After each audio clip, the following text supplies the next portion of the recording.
Welcome to Politics Done Right. I am your host, Egberto Williams. This is the progressive program that will take the mystery out of politics. This is the program that will encourage you to make sure government becomes we the people. Whether you are liberal, conservative, or otherwise, you get to air your point of view. Remember, you can also send me a tweet to EGBERTOWILLIES. That is, at Egberto Williams. Let us engage. It is politics done right. 1, 2, 3, 4. Well, folks, welcome to one more edition of Politics Done Right. I'm Egberto Williams, your host. Thank you so kindly for spending this 1 hour with me, or sometimes on Facebook Live, we go a little bit further. On Blog Talk Radio, we have a fixed time on air of 1 hour. So we'll see how it goes from there. Anyhow, thank you for giving me this time. We're going to have a great show. How are you doing, Lisa Pinot? Nice to be here on Facebook Live. Do remember, folks, these are real times that are occurring now. These are real problematic times, I guess is what I should say, that are occurring right now. Today we're going to talk about Medicare privatization and how we fight it, and a lot of other things. But before that, I have a little rant that I want to put out here, and this is a very, very important rant. What we had this week, as you know, you have to renew your health insurance every year. Sometimes I go onto the exchange. Sometimes I go off the exchange depending on who gives the better price. Here's the facts. First of all, I don't get any of the subsidies. So it doesn't matter if I buy my private insurance on the Affordable Care Act exchanges, the Obamacare exchanges, or I buy it on the open market. Well, this year was quite interesting. The price for my health care on the private from the independent sites went up by over 50%. Spain, personally, from the combined, the family, myself and my wife, we went from about $900 a month to about $1,500 a month. That's what the change was. So we decided to go ahead and go back to the exchange and see if the exchange had any better pricing. It turns out that according to the exchange, they had better pricing. But when we contacted the people who were on the exchange, as far as these people decided to get off the exchange. You know, we've been hearing that a whole lot. This is punitive. This is calculated. They're claiming that they're not making any profits on the exchange, and for that matter, they are leaving the exchanges. Those are pretty much accounting lies. In other words, all the medical insurance field is one closed entity that's partitioned by segmenting people into sick, sicker, and not sick. And that is what they do. And on the exchange, of course, because it's a private market, you tend to have sicker people there, but they're taken care of on the exchange. And what has happened thus far is that the pricing on the exchange keeps going up because the cost of insuring sicker people is more expensive. And of course, that is one of the reasons why we need a single system. But above and beyond that, I want to bring it and centralize this to Texas and to all the states, for those guys who are in here, for all the states who decided not to take the Medicaid expansion to Obamacare. Here is the deal. In Texas, we have over 1 million people that are uninsured, and these 1 million people cannot get onto the exchanges, not because they can't afford the payments on the exchanges, but because they're too poor. Under Obamacare, the Medicaid expansion to Obamacare, they would have been covered in Texas. These million people in Texas would have been covered. Had they been covered, all our rates, whether you are on the exchange or not, whether you're getting your health care from your employer or not, all your rates would have been cheaper, because what the state of Texas has done is as follows. And I want you to bear with me for 1 second here before we get into the nitty-gritty of Medicare. This is what Texas did. Texas decided not to take the Medicaid expansion to Obamacare, which would have covered 1 million additional Texans with the taxpayer dollars that we are already paying to the federal government, that monies would have come back to Texas to further insure 1 million people. Right now, the 1 million people that are uninsured, they go to an emergency room or they go to a hospital or they go to an urgent care center for their service, and they do not pay. They couldn't afford it anyway. They do not pay for that service.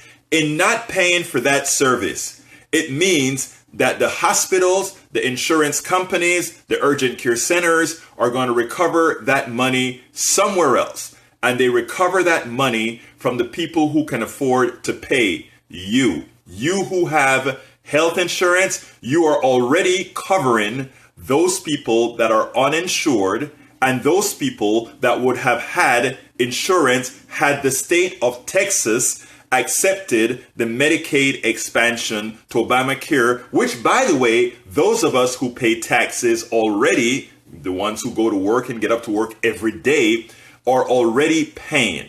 So our state, the great state of Texas, run by Republicans who always claim fiscal responsibility, for the matter of spite, decided they won't accept the Medicaid expansion to Obamacare. And in the process, the same Trump voters, the same disgruntled working class Trump voters that think society is not working for them, that think they don't want Obamacare, the state of Texas, a Republican state, the state of Kansas, a Republican state, and all these red states around the country have hurt the same people that have voted for Trump, urging Medicaid or Obamacare destruction. They own their own Republican governments, their own Republican governments. Their own people die, and there's some research done by by several universities and otherwise, specifically to Texas. We have lost per year, and I don't quite remember the number, and I didn't prepare that for the show, but it is somewhere between 2,000 and 7,000 Texans die every year because we refuse to accept the Medicaid expansion to Obamacare, which would have given those poor people coverage. Now, people like me, the amount that they're asking us to pay for insurance, it's exorbitant, it is ridiculous, but they have us by the you know what, and we have to pay that for the health insurance. But the people that are getting hurt the most are folks in the lower middle class and poor people who, by the way, all these increases in the insurance barely affect them. $20-$30 more a month is what it's going to cost a lot of these people for this extended, because the government picks up a big tab of that. We decided, the Texans, continue to elect a government that decides to screw our own people, and they know nothing about it. That is why I do this. That is why many other radio hosts do this, because most Texans are unaware that it is Republicans, the policies of Republicans, that are actually hurting them, that are the angst that they have, the angst when they're out there. And I'm speaking now about the working class. And since right now the big issue is the white working class rebelling against the establishment, and somehow the Republicans under the auspices of Donald Trump is going to be the one to save them. It is their policies that have done the most hurt on them. And look, they refuse to see it because the Republicans have played a very good game. And that game is as follows. We get you to distrust facts. We get you to distrust the portion of the media that is really giving you unadulterated facts. And if we can get you to do that, then we can tell you anything. You are forced to believe anything. And if you're forced to believe anything, what else do? You vote against your own interests. We repeat that ad nauseum. But what we must do as people who have friends that think that way is we can't give up. We can't just let it be. We have to keep at it and at it again. Yes, Lisa Pinot, right now we're talking, or rather Christy Cahill, welcome aboard. Yes, they're talking about privatizing Medicaid and Medicare. That is sort of what our program is going to be about today and things that we can do. AM Joy had a great piece about it, and that is what one of the things that I'm going to talk about today. But I really wanted to get, now that they're talking about repealing Obamacare, Obamacare doesn't need repealing. Obamacare needs revamping. And when I talk about revamping, I'm talking about doing the things that they want to do, but they've been prevented from doing throughout the Obama administration after the Democrats lost the supermajority in the Senate.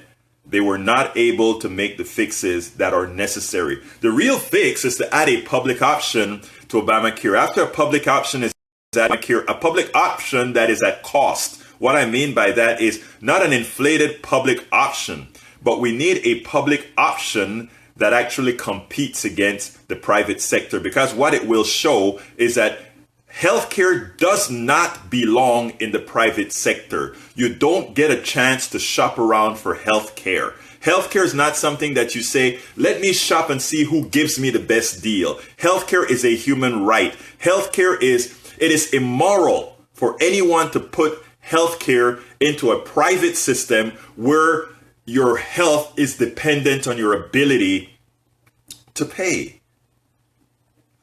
These are the same people who think there's an innate reason or an innate responsibility that we must have to carry a fetus to life. But where is their empathy? Where is their concern for the living? Where is their concern for those people that are in pain? Where is their concern for making life better for others? So let's remember what we're talking about here.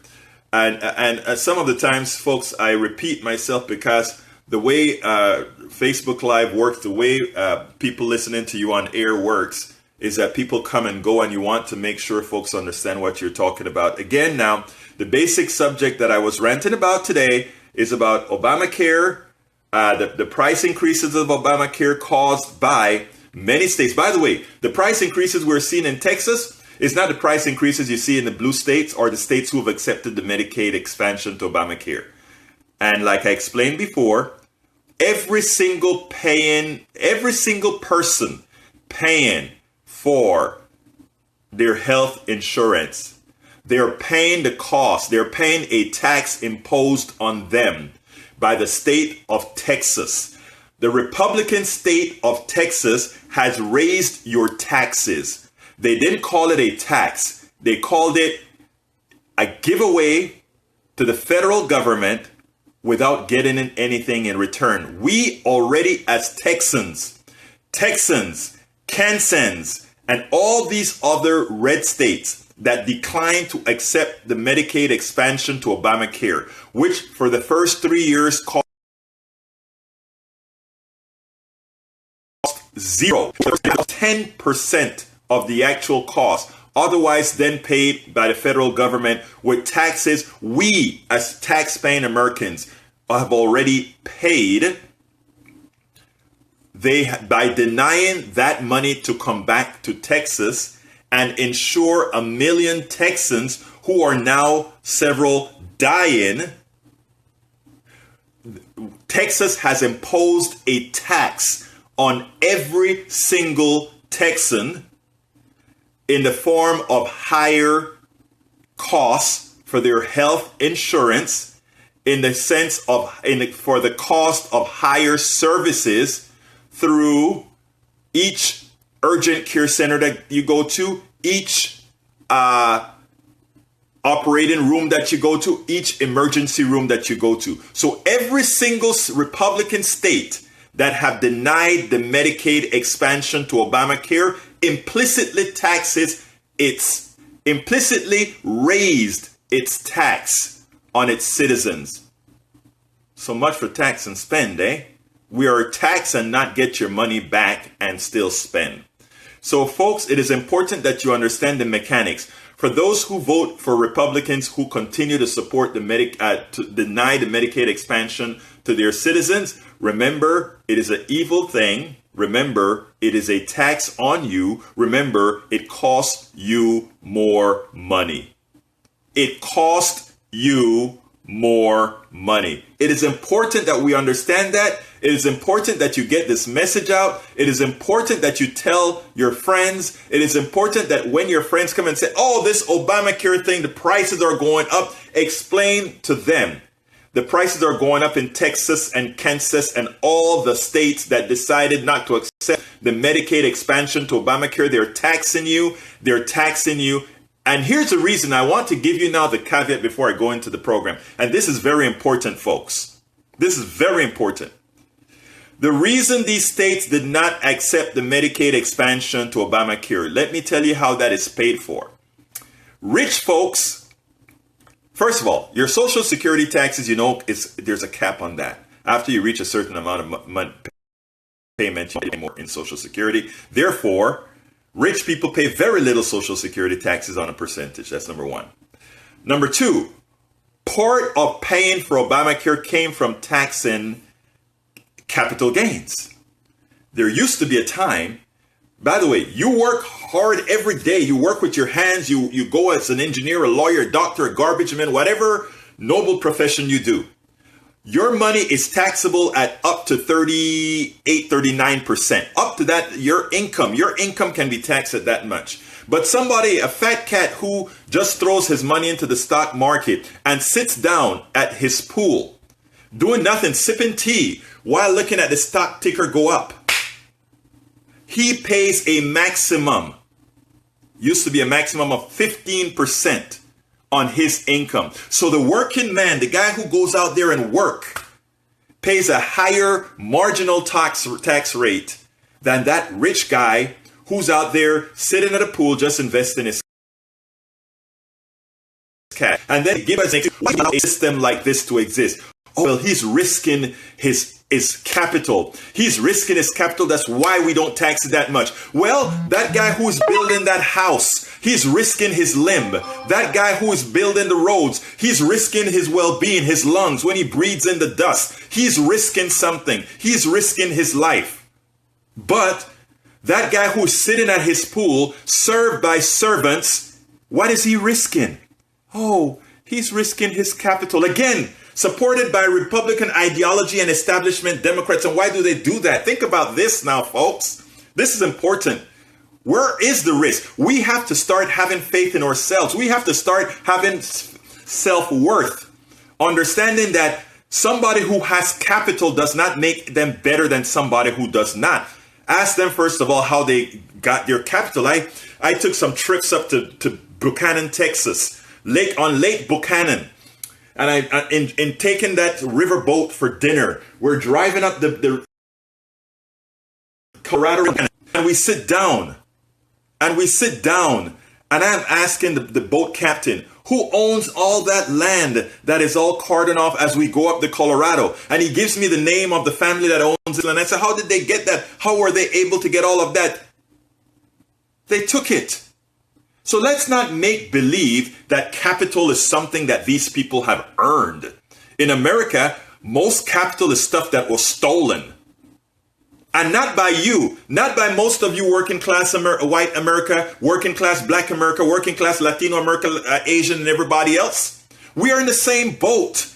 There's a very distinct segmented class, a very small class in this country that is ripping us off and then put us all against each other so that we can fight among each other as we let them continue with their pilfer. Folks, let's get the picture. We don't need to be talking about this white working class, black working class, Latino working class, and all this stuff. We are in the same boat, but we have allowed them this election cycle more so than most to think that we are so stupid, which some of us evidently allowed the stupid part of our brain to take over.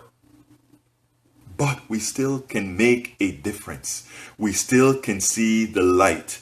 not because we made a mistake, the states did, does it mean we must cower. After all, it is a fact that Donald Trump does not have a mandate. Donald Trump does not have a mandate. Most Americans chose something else. Most Americans chose the democratic way. Most Americans chose otherwise. And therefore, they must not be allowed to make any changes to the social safety net. They must not be allowed to make any changes, period. So therefore, folks, 2017 is an important year of activism. We've already started it, and you will be hearing this from me shortly about our revolution. We're building the first state that our revolution is tackling is the state of Texas.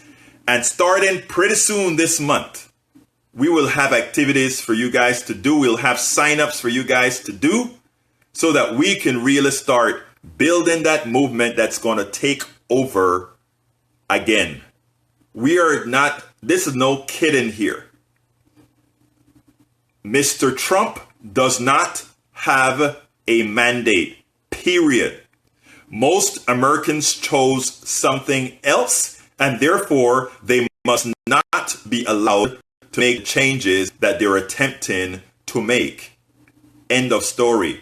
The question is, how do we get there? And there are much and very legal ways that we will do it, and we will get there. These changes must not occur. I have some questions here, and then I'll come to you guys in a minute on air. Let's see. Shaniqua says, Shaniqua, I think you had a question. Let me make sure that it kind of scrolled off. Let's see.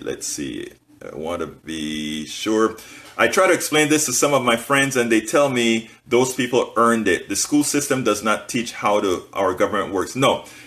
Remember, folks, the vast majority of rich people did not make their wealth. And also, wealth is a game, right? The person who sets the parameters for the game determine how and who gets wealth. A stockbroker who does minimal work. If you put a stockbroker and a farmer on an island, the farmer survives and the stockbroker dies. The farmer knows how to turn that land into food. The farmer knows how to turn that land and get water out of the ground. That stockbroker most of the times just knows how to move paper. Who is more important then? The person who can stay alive has more value. One could create a tenet and say the person who has the ability to stay alive has more value. I mean, if you look at Darwin's selection of species, that's what it says, right? So let's be clear here. The vast majority of rich people are rich not because they earned it, not because they deserve it, but because of a game. Don't forget it. Let me tell you a personal story. I have a software company. I decided to let my software company go for activism. I have a daughter who is going in fact, she just got accepted to medical school, and her promise, the medical school that she's choosing will allow her to work with the indigent and work in the community. This is a family who believes in service. One of the reasons, like I said, I got her through college and decided to go full-fledged activism. Why? I've always been an activist from college, but somebody has to do it. I could make a hell of a lot of money outsourcing my software to India and sitting at the pool. But I decided otherwise. It is important for us to know something. If somebody who understands the system doesn't do it, who is going to do it? And if you have children, if you have grandchildren, I don't have grandchildren yet, thank God, but if you have children, the one thing that you know is that you want a better life for them going forward. I had a much better life than my parents because they looked out for me and they made it that way. It is called paying it forward. It is called paying it forward. Many of us, we move up in life, and the first thing we think about is how do we keep all these gains? Some of it not necessarily well gained gains. How do we keep this all to ourselves? And that's why society is in the state that it is in right now. Everybody's trying to get ahead. Everybody's trying to be that next Donald Trump who just cares about nobody and get a whole lot of money. That's not the game, brothers and sisters, man. Happiness ain't money. I've had a lot of it and I've scrapped it before. I've gotten a lot of money before. I've lost it all and got it back and lost it all in business. Had 4 different companies. And you know what? Right now, for somebody who has capital, who has establishment, who can fly or whatever and make a deal, folks, that is easy living. But is it moral living? Is it really? Think about that. When you wake up in the morning, when I wake up in the morning, not having the cash flow I had before, I feel great. Because I know I'm not doing something just for me. I'm doing something for my kid. I'm doing something for the other kids. When I am talking on the radio at KPFT and otherwise, the good feeling you get when somebody calls you and tells you, wow, I didn't know that. And you know what? Now I'm going to, that gives me the urge to go fight. Feels a lot better than $1,000 check. It feels a lot better. When I know that my friends, I don't care who they are, white, black, blue, Japanese, anything, it feels so much better. People should start trying that. But anyhow, I'm going to get to the program so I can also get to my buddy here on the phone. But what are we going to talk about today? Anyway, folks, it turns out, let me get to my pad here. It goes this way. While most of the media are taking their eyes off of the ball, a few journalists and these are spending the necessary time on the Medicare privatization attack. Paul Rand is quietly working behind the scenes to decimate the social safety net. Donald Trump is filling his administration and privateers and vicious attackers of the poor and the middle class. This morning, Joyanne Reid reminded Democrats on her AM Joy program that there is a way out. What is that way out? The map was laid out in 2004. Remember that. The map was laid out in 2004. So folks, what are your thoughts? Let's talk. I will also be following our hashtag Politics Done Right. And I'll also be on Egberto Willies, Twitter at Willies. Please remember that, folks. Come on to Egberto Willies on Twitter. And get to the site, Politics Done Right with Egberto Willies on Facebook.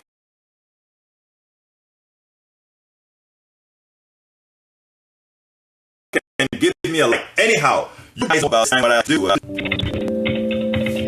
It's time for the weekly blog post. Okay, the title of the blog post that my pad decided to cooperate with me is gonna be, or not is gonna be, it is, but my pad, look at this. The pad is, I have the nice pad ready to read my blog of the week.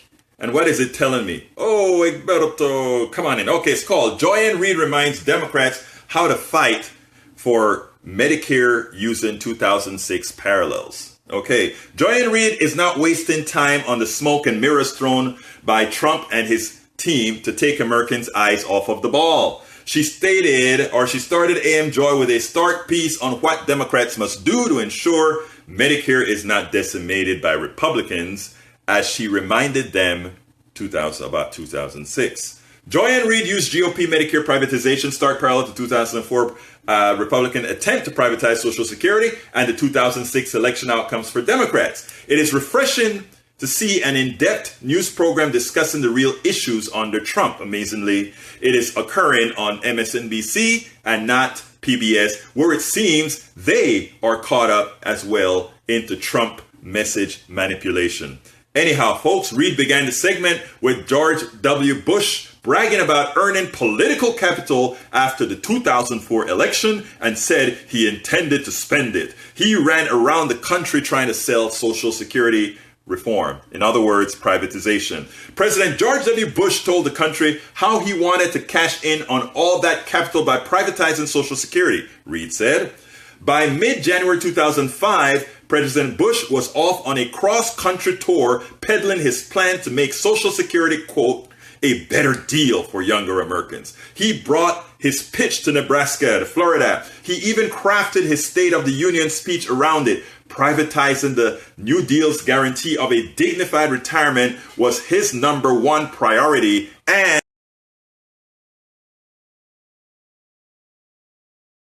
despite Democrats, the party of FDR and the New Deal responded. And after that, Joy-Ann Reid then played Nancy Pelosi's fighting words, promising to blanket the country and the media about Social Security and the destruction Republican policies would have on it. Now, Republican Speaker of the House Rand's first policy agenda. What was it, folks? His first policy agenda was Medicare privatization. And even though Donald Trump told his voters Medicare, Medicaid, and Social Security cuts were off the table, he is filling his cabinet with privateers. Remember that. Don't tell me something. Show me something. Don't tell me what you're going to do. I will see what you are doing. I will see what you have done.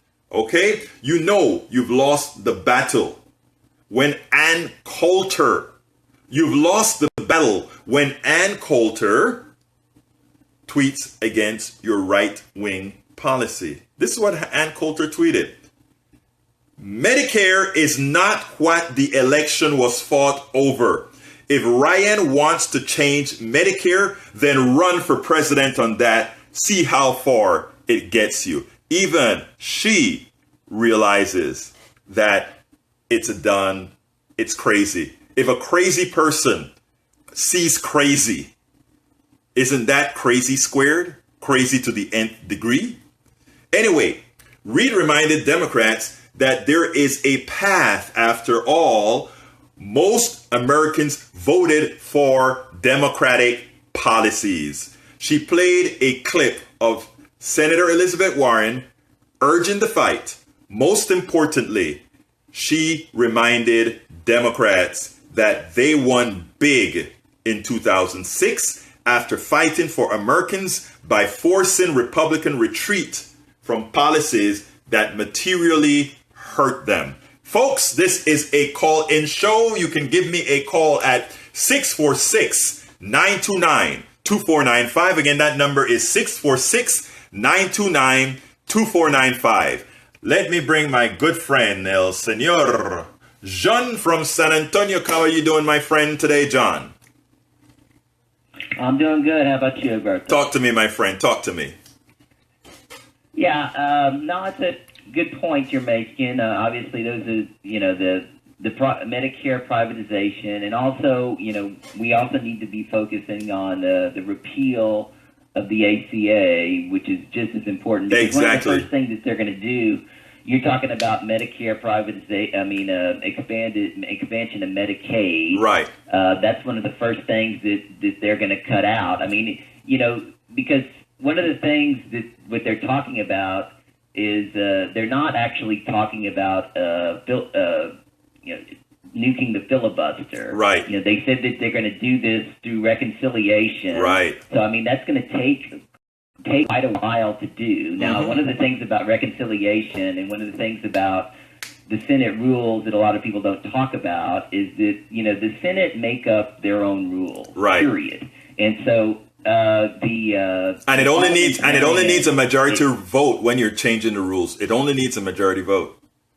Right, that's right. And the parliamentarian, all he is an advisory. He has really no say right. at all. I right. mean, all he can do is make an advisory and say, you can do this or you can't.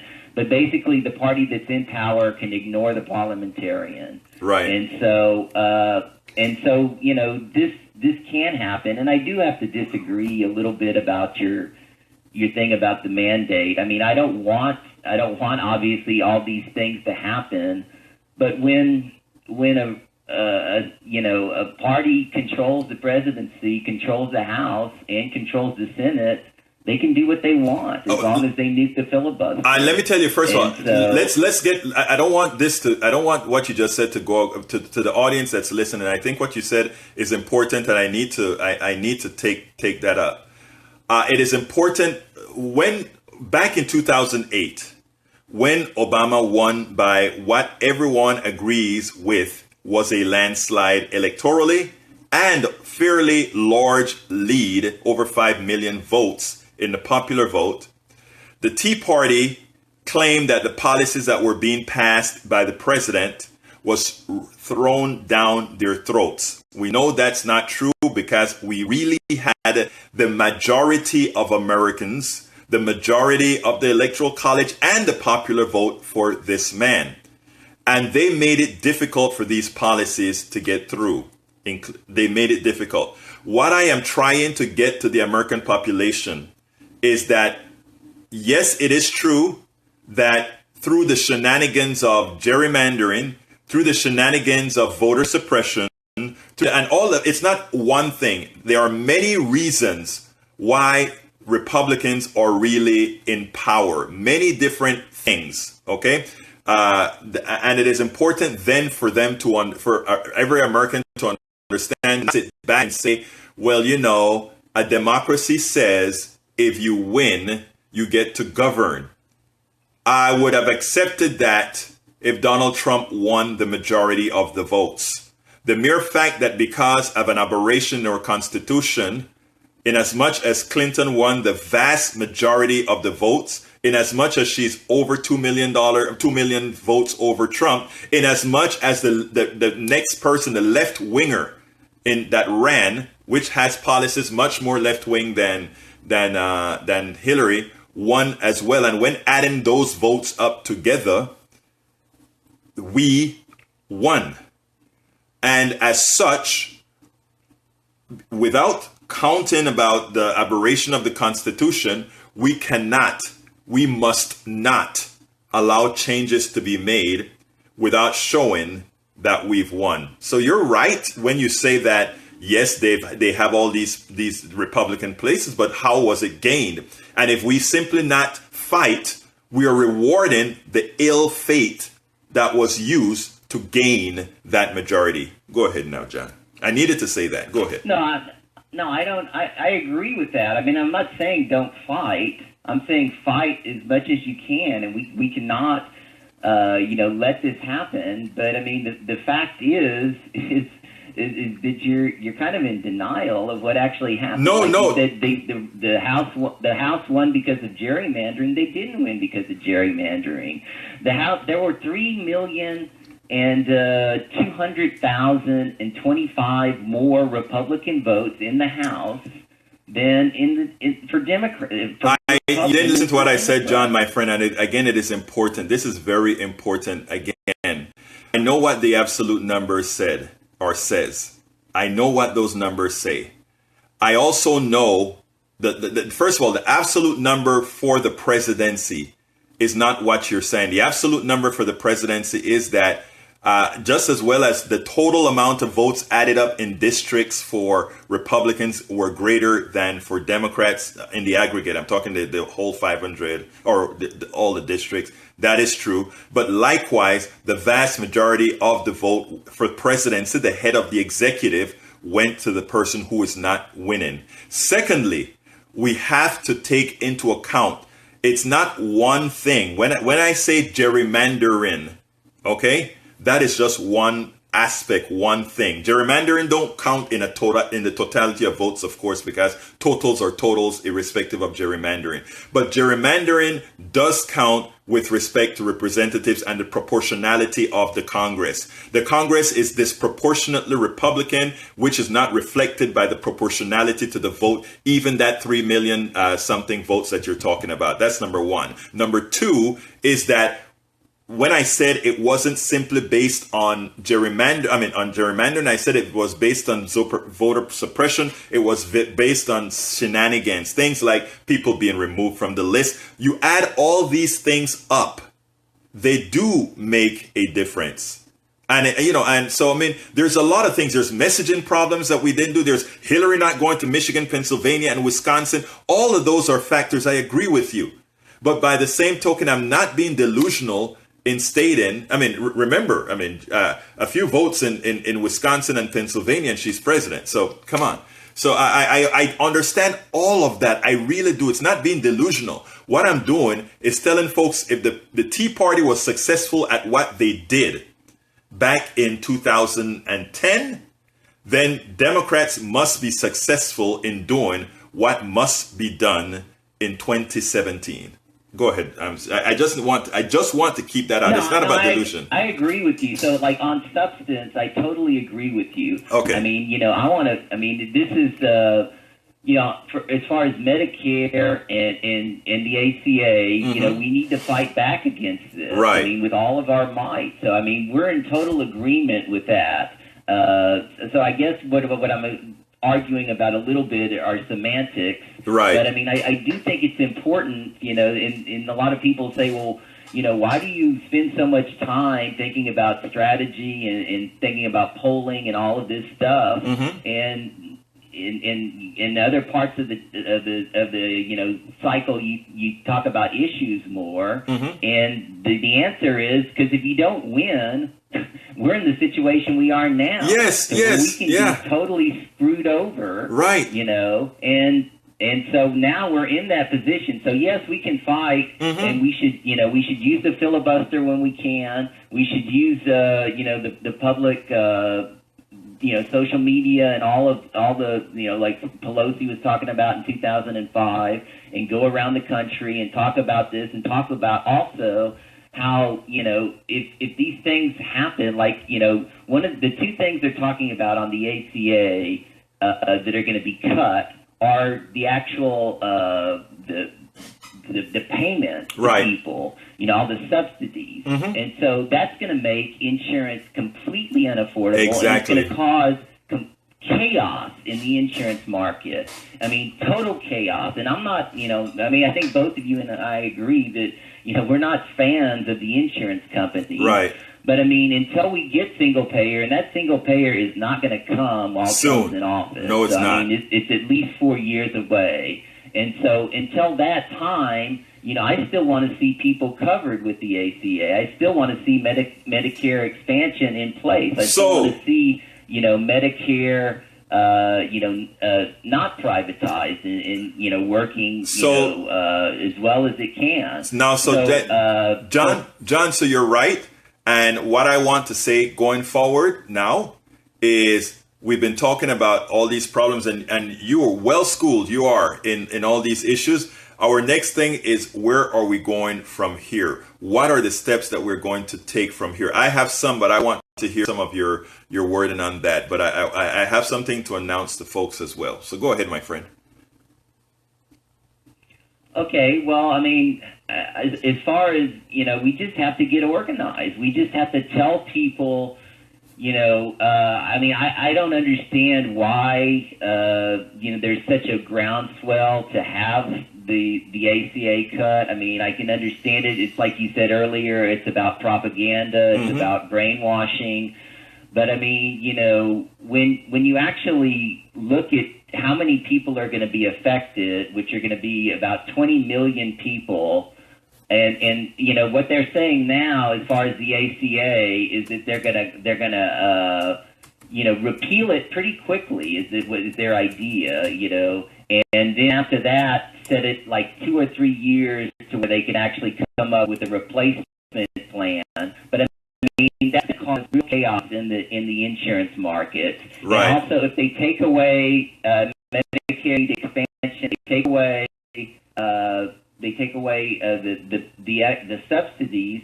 I mean, I don't even see how the insurance companies can survive, because I mean, they still have to take people with pre-existing conditions. Right. Yet, I mean, but people can't afford insurance. I mean, people can't afford insurance without the subsidies. I mean, that's one thing about the ACA that people don't really talk about, and I think this is because people who have the most political clout actually have the most money, right? And so they're the ones that put their ideas out into the mainstream, and they're the ones that the insurance is going up. But I mean, the people who benefit the most are the poorest people, right? If their states have Medicare expansion, and also the people who get the most subsidies, which are the poorest people. Now, and so you're really going to be taking that. I mean, it's really going to be screwing the poor right off the bat. Right, it's actually screwing the Trump. We really need. Yeah, it is screwing the Trump voter. And what we have to do, and I agree with you, what we have to do is get that up. First, Christy, second time she asked this, and I'm sorry, I forgot to answer it. Class action lawsuit against the government for breach of fiduciary responsibility. There's something of standing and something about, and I'm not a lawyer, so I don't know for sure, but I don't know how you go ahead and sue the government. There are some laws against whether the government can be sued or not. I don't know the real answer to that. I'll have to find that out and get back to you, Kathy. But I kind of have a feeling there's something against suing the government, but I don't know. Let's see. Let's see what Daniel Ledo had to say. Prior to the election day, my friend Egberto Willies assured us all with extreme confidence that HRC had the election won, no doubt about it. So why should any one of us have any confidence? You know something? You're right, Mr. Ledo. I was earlier on, and John can attest to this, I really thought Trump had a chance. And John, for a long time, was giving me a hard time for not looking at the numbers. You remember that, John? He was giving me a hard time for not looking at the numbers. Well, you know what? Like anybody else, I kept on looking and saw the consistency of the numbers, and I believed them, and I kept on with it. Now, the numbers in the aggregate were not wrong. Let's be clear. In the aggregate, the numbers were actually within the margin of error. Oh, come on. She's winning by over 2 point something votes, popular votes, and that's what the aggregate numbers said. What I think was 2%, 3% or something like that. That is well within the margin of error of the polls. That said, the problem, however, is the distribution of where these votes occurred. Ohio, Pennsylvania, Wisconsin, and Michigan, these were very small vote totals that were simply flipped by things called enthusiasm, something that could have flipped in one day. So I think the beating up of the polls that people are making right now is too, we're beating up on the pollsters, but I think we're a bit, and I go back and forth with this, but I think we may be too hard on the pollsters. We had a lot of externalities right near when people were going to vote that we have to take into account. Let's take a look at Florida and how the early vote came in versus the late vote and the surges. And also we have to take into account some of the social media underhandedness that was occurring in these states. I mean, I actually got an email from the person who wrote the app for Trump, trying to sell this app now, that was working with a lot of people in these states in rural areas that were giving them commands on how to vote right now. So there's a lot of externalities here that pollsters cannot pick up quickly, especially when these externalities come close to the election. So in as much as I don't have a problem saying I was wrong, let me just tell everybody here, I was wrong in believing the polls and telling folks that Hillary would win. I was wrong. I have no problem admitting that I was wrong. Now we have to mitigate having been wrong. Most of us having been wrong must be mitigated, and that is what we're going to do. We're going to stand up there and fight. Being human is being able to say you're wrong, but you're going to move on from being wrong. That is what it's all about. It's not about being like Trump, who is never wrong, who always, we have to be feared-eyed, straight-eyed, and that's fine. That is what makes us human. But anyhow, let's see, Lisa. Thank you for the kudos, my friend. Thank you for the kudos. Okay, and yes, Daniel, you can play in a loop that Egberto says, I was wrong. You want me to give you a better picture for it? I was wrong. Okay, Dan, come back in, John. Okay, yeah, I mean, the thing is that everybody was wrong. Even Trump's internal polling was wrong. Trump didn't expect to win. He absolutely did not. Everybody knows that his people did not expect to win on election night. When you talk about the polling within the margin of error, that's right, except for the state of Minnesota. I studied these things pretty closely. Mm-hmm. The polling has never been off like this, ever. As far as states, it's just never happened. And so, what did happen though? There were a few things that there was always a high number of undecided voters, Right. because both of them had such Negatives. unfavorable numbers. Okay, and so the last 2 weeks, people just moved to Trump.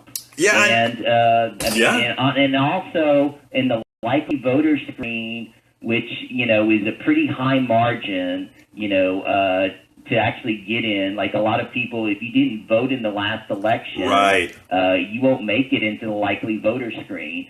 So those likely voter screens were too tight. Right. And Trump did bring some people out. Well, he did. I'm not going to give him that much credit because, hate works. Hate the works. Republicans. Hate works. Okay? Hate works. I mean, I'm sorry to say it. He got a whole lot of people who were riled up that came out and voted. And to tell you the truth, it's like they can't accept that to some extent they've won the electoral college because they're still acting out. But, I think look, you're right. The polls, I don't even, look, there's a school of thought out there that wants to say that the polls, one wonders if the polls were actually right and there's something else, and maybe that's the reason why folks are very skittish about recounting. I can't give that any credence like I've written before. I don't even want to go there because you go there, there's a whole huge can of worms that we're going to open up there. This election should not have been close at all. Like you said, I think 2 weeks ago, John, Hillary Clinton lost this election. Hillary Clinton was a very poor campaigner. This should have been an easy election for Hillary Clinton to win, but she didn't do what was necessary to assuage some of what occurred in the Midwest. After all, she wasn't out there at all. So I think you're absolutely right. She lost it. I remember how upset you were when you came here and said, "Oh, he didn't win. She lost it." So I have to agree with you there, John. I do have to agree with you there. Yeah, but I mean, again, I'm glad you're doing shows on the fight. The fight Yes. is, it's going to start, and what I'm thinking about is, Trump is Zelig, because believe me, I have incredibly negative opinion of him, and the way he handled the idea with Taiwan Right. is so ridiculous. He's like an 8-year-old in charge of our country. That's what we have. But, there's an article that actually said that, There's an article, I don't remember, I think it's the Washington Post, that actually said we have a child in the White House now. Right. And so, but at the same time, when I say he's like a Zelig, whenever he's around certain people, he wants to be loved. He's Exactly. so insecure Yes. that he wants to be loved. So, when we give him this massive pushback against privatization, against the ACA being abolished, 20 million people losing their health care, I'm hoping that he's going to react to it, because he did say those words that you said earlier in the day about, not privatizing Social Security, not privatizing Medicare, not cutting them. And also, right at the beginning, June of 2015, he was saying how, single payer, people in Scotland love single payer. It's a very popular program all through Europe. Of course, he abandoned all of that stuff, and, he's a total flim-flam man. But, you don't know what to see. And if we can convince him that this is going to ruin your presidency, I think that we need to, to degrade him and not support him in almost every areas. But if there's a conflict between all the privatizers, like Ryan and Pence and all that crowd, and if we can you can tell them, look, popular opinion is against this, and this is driving your numbers down. You need to abandon this. And if we can do that, let me throw a wrench. I want to throw a wrench in there, and then I'm going to have to go to talk to people about our revolution. But I want to I want to put a wrench in here. There's no love lost between Donald Trump and Republicans in the Republican establishment. And one of the reasons I think that Donald Trump is more likely to abide by the Republican orthodoxy is as follows. Right now, Donald Trump has a whole lot of skeletons in his closets. Right now, he has a whole lot of, people talking about these, and Republicans, not a lot, but Democrats talking about conflict of interest and all that sort of thing. That is the axe that the Republican establishment will hold over Donald Trump. In other words, it's not the Democrats screaming conflict of interest and going against the clause in the Constitution that's going to be the problem. It's the Republicans who hold that power. And the reason the Republicans hold that power is they will vote. They will hold impeachment over their own guy. I mean, after all, they've held the impeachment over one of their guys already. Remember Nixon? And they would do so with Donald Trump, and they will do so with pleasure with Donald Trump, stating that he's not one of them. So for all those people who hope that Donald Trump is somehow going to leave Republican orthodoxy and be the Lone Ranger who really becomes that populist, look at his cabinet. Look at his vice president, and remember, they hold that thing over Senator Trump. Trump is a very flawed president from an ethical standpoint, from a legal standpoint. And don't think that these guys don't have a lot over Trump. And because they have a lot over Trump, people, I hear the media is so immature. The media constantly talk about, oh, don't cross Trump. Paul Ryan better not think that he's going to be pushing Trump around. Oh, Paul Ryan and those guys are going to play ball now. But as the Republican plutocracy get to the point where they suddenly believe that Trump is going to go AWOL or Trump is going to go populist on them, think about all these legal matters that they could bring against Trump. And they have the power of impeachment. So give me a closing statement real quick, and then I'll close with our revolution. Go ahead, John.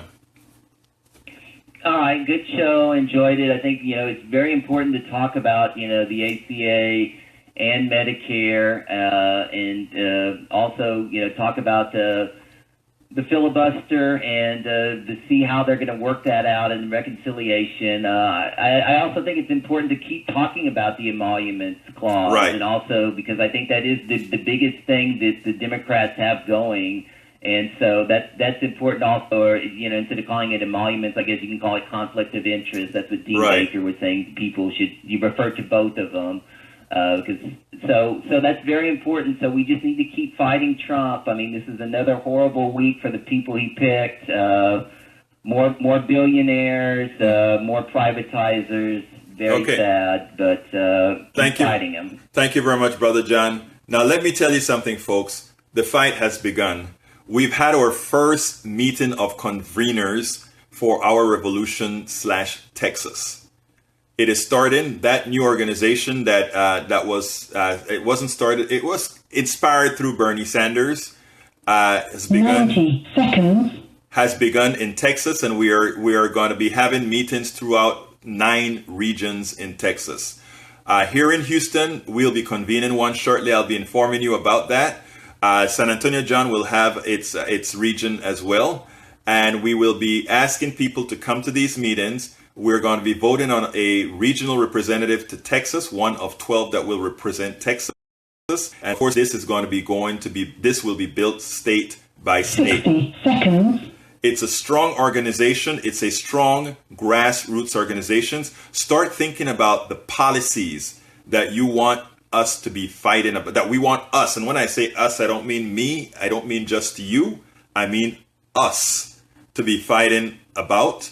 We'll have more emails. We'll have more information. Go ahead and do like Politics Done Right with Egberto Willis, because I'll put a whole lot of that stuff on the Facebook page as well. But we are starting this month. We are having our regional meeting in January, and we will be moving forward with getting politicians that we want to run against every single, both Democrats and Republicans, who refuse to follow middle class and poor centric values. We will be coming 10 seconds. and we're going. My name is Egberto Willies. This is Politics Done Right. Thank you for spending this time with me. We're off of Blog Talk Radio on air right now.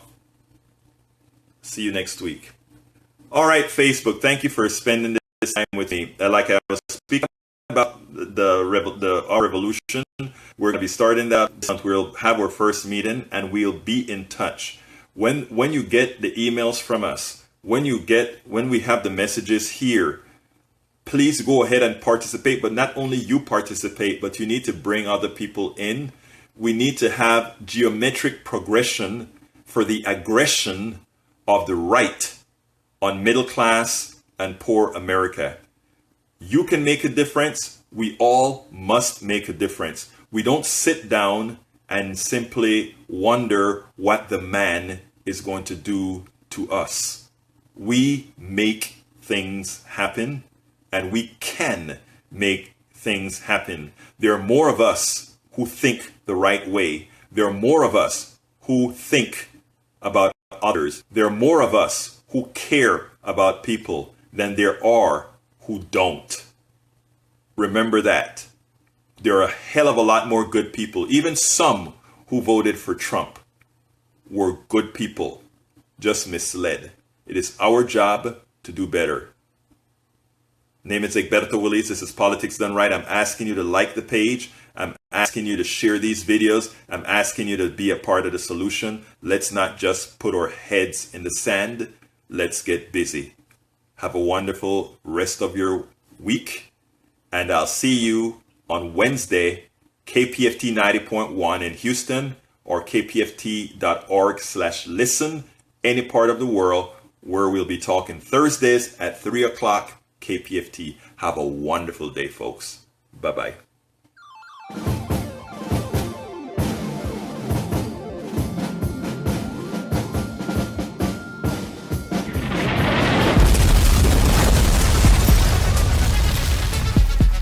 Welcome to Politics Done Right.